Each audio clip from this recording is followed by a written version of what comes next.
Class 9, today we are starting with History Chapter 1, the French Revolution. Now let me say a few words to you. History sounds sometimes a very tough subject for students. When I was in class 8, I read this chapter, the French Revolution, in my school and I could never understand it, frankly speaking. मुझे लगता था ये क्या है, मेरे को कुछ समझ में नहीं आ रहा है. Then, with the growing age and when my understanding developed, I started liking history. And today, I'm just going to tell you the French Revolution as a story. जिस घर में हम रहते हैं उस घर के बारे में हमें पता होता है, पड़ोसियों के बारे में पता होता है. वैसे जिस वर्ल्ड में हम रहते हैं हमें वहाँ के देशों के बारे में, वहाँ क्या हुआ, सोसाइटी कैसे कैसे आगे बढ़ी, डेवलप हुई, वो सब जानना भी जरूरी है और बड़ा इंटरेस्टिंग है. एक कहानी की तरह चलिए आगे बढ़ते हैं. Let me narrate you as a story and I'm going very slowly. I'll explain you in Hindi and English mix and I'm going to explain you this page. ये पूरा पेज मैं समझा रही हूँ और ये पेज बहुत जरूरी है. ये पूरे फ्रेंच रिवॉल्यूशन की फाउंडेशन है, एक तरह से इसको समझना बहुत जरूरी है. Let's start with it. Topic 1, French society during the late 18th century. France की सोसाइटी कैसी थी, क्या हुआ था वहां पर, ऐसा क्या हुआ जिसकी वजह से रिवॉल्यूशन आया, क्रांति आई, चेंज आया. Let's start with it. In 1774 ये कहानी शुरू होती है. उससे पहले क्या हुआ हम उसके बारे में नहीं डिस्कस कर रहे हैं. 1774 में King Louis 16, he was from the बourbon फैमिली. कौन से वंश का था? बourbon family. And he was 20 years of old. सिर्फ 20 years का था. He got married to Marie Antoinette. She was from Austria. तो राजा फ्रांस का था और जो क्वीन थी उसकी वो कहाँ की थी? ऑस्ट्रिया की थी. चलिए आगे बढ़ते हैं. जब वो राजा बने लुई 16, उस समय खजाना खाली था. There was an empty treasury. Why the treasury was empty? क्यों ऐसा हुआ? पैसे क्यों खत्म हुए? Let's try to understand this point wise. First of all, there was a lot of expenses or due to the maintenance of the palace of Versailles. वर्सली एक city का नाम है, पेरिस के पास है फ्रांस में.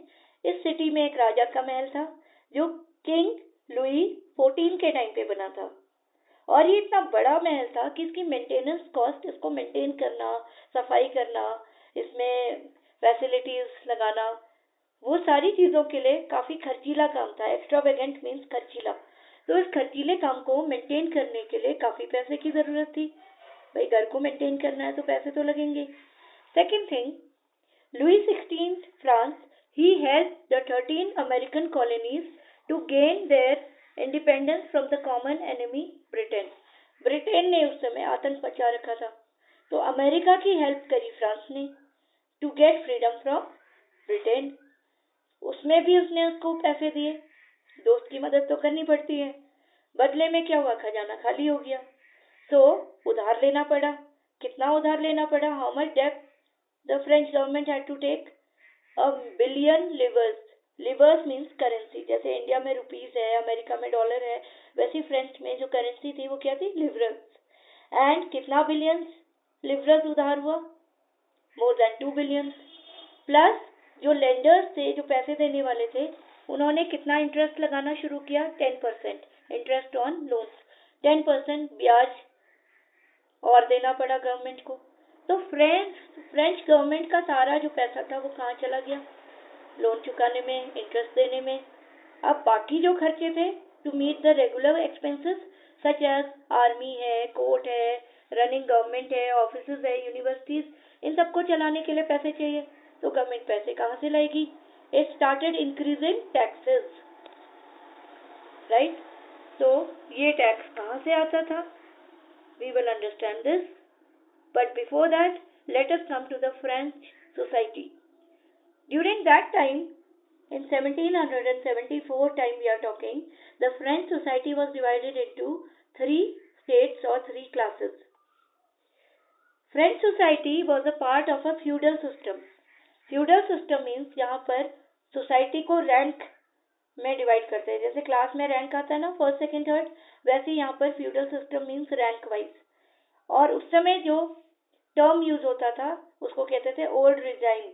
1789 से पहले फ्रांस में हम कहते थे पुराना राज्य था, शासन था, ओल्ड रिजाइन, तो हम ओल्ड रिजाइन वर्ड उसके लिए यूज करते हैं, पुराना rule, old rule. Now let us try to understand this feudal system, this ranking system in the society. As I told you, the society was divided into how many states? 3 states. पहला state था क्लर्जीज का। Clergy वो लोग थे जो church से जुड़े थे, related to religion, church. Second estate nobility. Nobility वो लोग थे जो बड़े एरिस्टोक्रेट थे, रिच लोग, rich people in the society. And the third state, they were the middle class. Like in India, we have the upper middle class, middle class, lower middle class. ऐसे ही वहाँ पर थर्ड स्टेट मिडिल क्लास फिर से 3 हिस्सों में divided था, A, B, C। 60% जो middle class ये था, ये रिच लोग थे, मिडिल क्लास में भी upper middle class.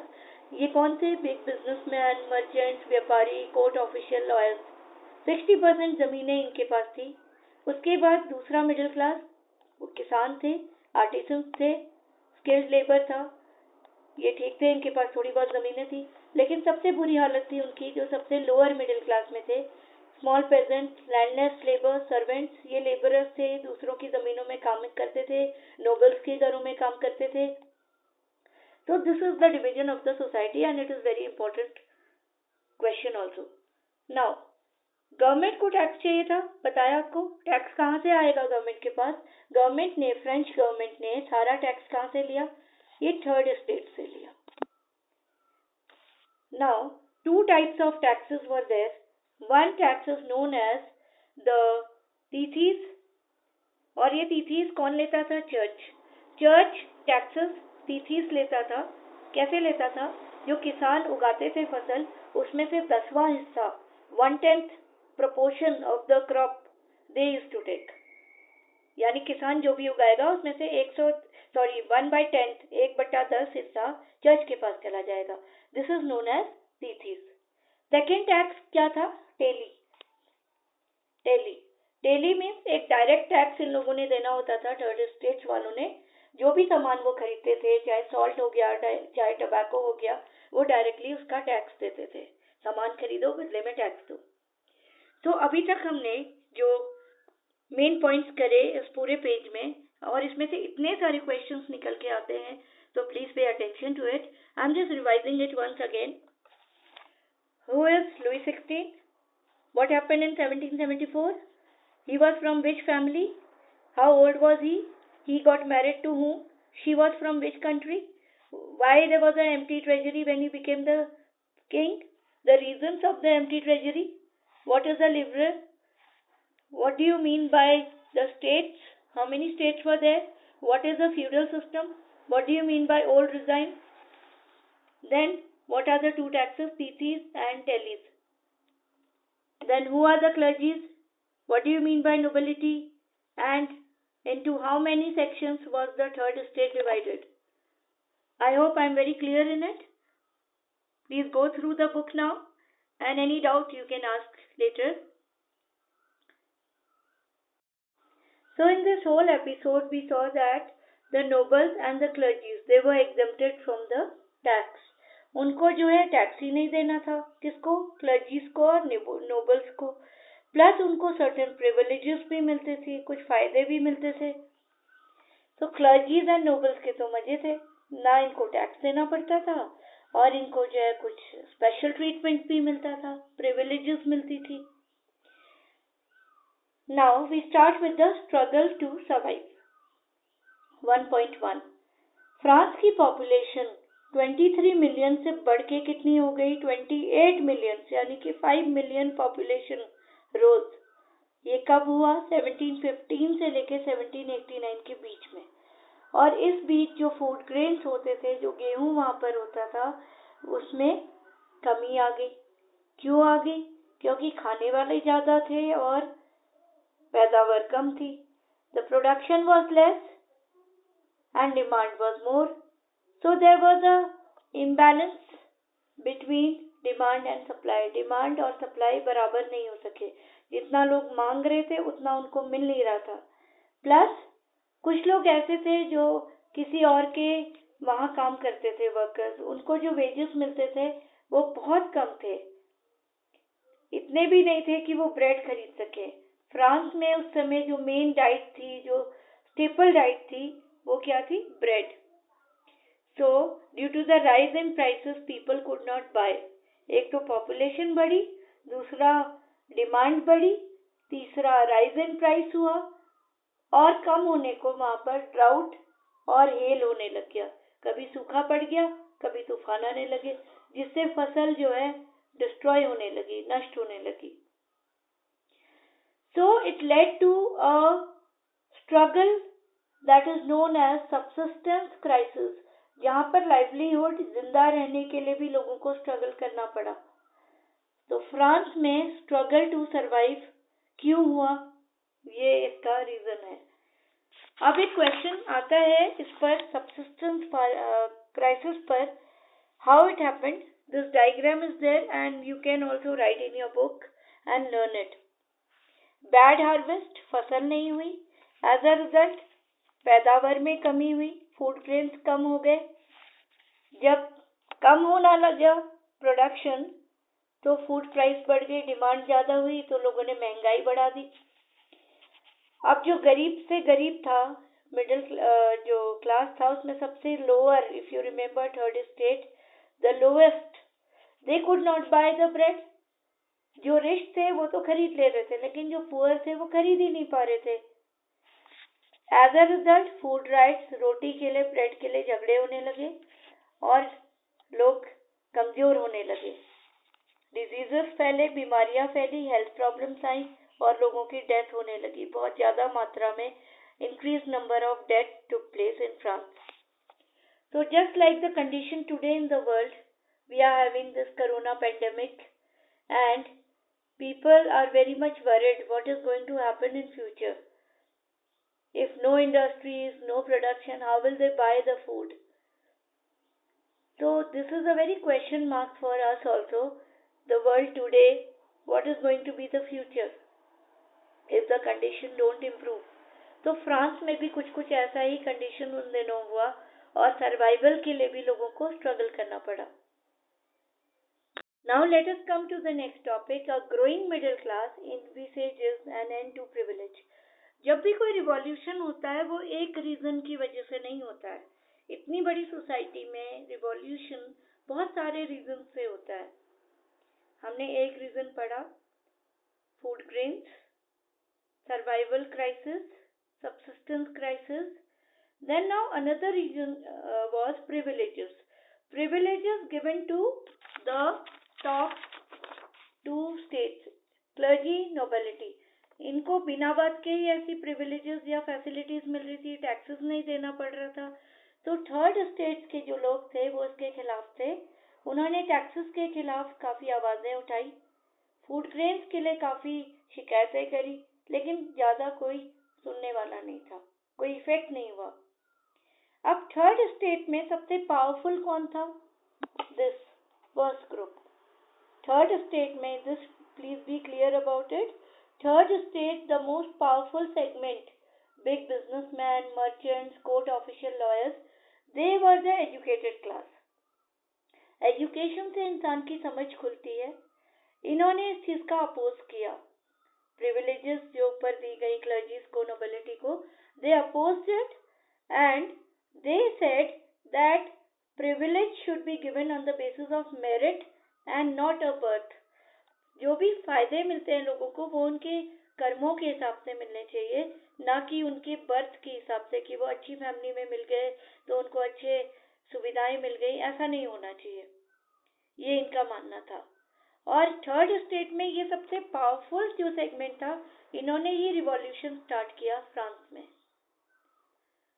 Now there were few philosophers also. ये अभी मैंने आपको बता दिया है। Now there were few philosophers. Philosophers का मतलब होता है thinkers, दार्शनिक, जो समाज को एक नई सोच देते हैं, पढ़े लिखे लोग या जिनकी सोच बहुत एडवांस होती है या जो बहुत गहराई में जाके किसी बारे में सोचते हैं। उस समय फिलोसोफर्स थे फ्रांस में, 3 मेजर फिलोसोफर्स थे, John Locke, Jean Jacques Rousseau and Montesquieu. Nowadays when we talk about great people, educationists और बड़े बड़े गुरुओं की बात होती है, उस समय फ्रांस में 3 गुरुज थे एक तरह से, John Locke, Jean Jacques Rousseau and Montesquieu. तो जॉन लॉकी ने एक अपना थॉट लिखा, द ट्रीटीज ऑफ गवर्नमेंट। इन्होंने अपनी एक बुक लिखी, the treatise of government. John Jacques Rousseau ने लिखा the social contract and Montesquieu ने अपनी बात लिखी, the spirit of the law. तो ये तीनों इनके जो बुक्स के रूप में जो इनका पब्लिश हुआ मैटर, वो काफी चर्चाओं में था। जैसे आजकल मूवीज चर्चाओं में होती है, न्यूज़पेपर्स बड़े चर्चा में होते हैं किस गवर्नमेंट ने क्या बोला, उसी तरह से John Locke, Jean Jacques Rousseau and Montesquieu की जो बातें थी वो बड़ी पॉपुलर होने लगी और लोग इन बातों को कॉफी हाउसेस में या आपस में जब वो डिस्कस करते थे, बुक्स में, न्यूज़पेपर्स में छापते थे। और सबसे ज्यादा जो लोगों में गुस्सा था वो इस बारे में था कि लुई 16 जो उनका राजा है, वो टैक्सेस बढ़ाए जा रहा है अपने एक्सपेंसेस के लिए, और नोबल्स एंड क्लर्जी से तो नहीं ले रहा है, लेकिन थर्ड क्लास से ही ले रहा है, थर्ड स्टेट से ही ले रहा है। तो ये गुस्सा होना उनके बीच में स्वाभाविक है। तो यहाँ से फ्रेंच रिवॉल्यूशन के बीच पड़े। Taxes, privileges given to the top classes, and the philosophers in the society, they also started opening the minds of the people. जैसे मीडिया सारी न्यूज़ देता है आजकल, वैसे ही उन दिनों ये फिलोसोफर्स की बातें चर्चाओं में थी और लोगों को एक नई डायरेक्शन मिली कि नहीं, अब ऐसा नहीं चलेगा। So this much is clear to you. Now we are coming to the next topic. Now, Montesquieu, a philosopher, as I told you, he wrote his thought in the spirit of the laws. Montesquieu ने spirit of the laws में ये बात लिखी कि जो power है government में उसको डिवाइड होना चाहिए between the executive, judiciary and the legislative.